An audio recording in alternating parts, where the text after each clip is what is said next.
ঘটনাটো মানে আজি 2 দিন হ'ল। যোৱা মঙলবাৰে মানে মোৰ ফেমিলিটো গৈছে, ল'ৰা ছোৱালীৰ মাটো এই কাৰিহানা ৰফিকৰ তাত, ৰফিক মিয়া বুলি কয়, মুছলিম কবিৰাজ, তাৰ তাত গৈছে। তাৰপিছত এই আজিলৈকেও ঘূৰি অহা নাই ঘৰত।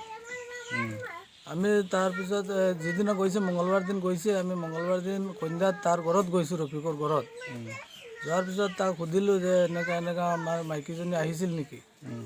সি ক'লে হয় আহিছিল। অহাৰ পিছত আমি 11টা, 11:30মান বজাত আমি দাৱাই দিছোঁ, সেই দাৱাইটো লৈ ওলাই গ'ল। এতিয়া ওলাই গ'ল, এতিয়া কোনফালে গ'ল, ঘৰত ঘূৰি অহা নাই। এতিয়া তাৰ তাতো আছে না সি কোনোবা জেগাত পঠিয়াই দিছে, এইটোতো আমি ক'ব নোৱাৰোঁ। আমি চব জেগাটো বিচাৰিছোঁ, পোৱা নাই।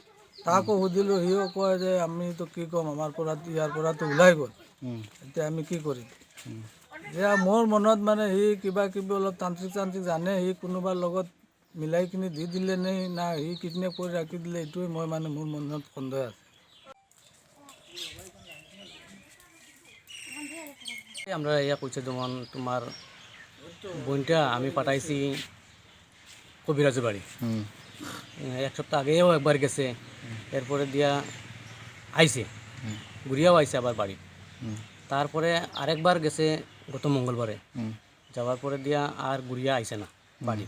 তারপরে দিয়ে আমরা ইয়া জানাইছে, সন্ধ্যার সময় ইয়া জানাইছে যে ওরকম ওরকম তাইরে পাঠাইছিলাম ইয়ে কবিরাজ বাড়ি, তারপরে আর ঘুরিয়ে আইছে না। তখন আমি কইছি যাও তদন্ত করো, খবর খবর লাগাও, কোন দিকে গেছে নি বেমারি মানুষ, বা কোন দিকে পরিচতেও পারে রাস্তার আশেপাশে, বা পরিচতেও পারে, কেউ না দেখাত অবস্থাতেও পরিচতে পারে। গতিকে খোঁজখবর একটা করি, তোমরা প্রথমে থানা জানাও, তারপর দিয়ে আমরাও বাড়িমু। আমারও আত্মীয় কুটুম আছে, সব দিকে আমি খবর লাগাইছি, ফোন করছি, না সেদিকে কোন দিকে গেছে না।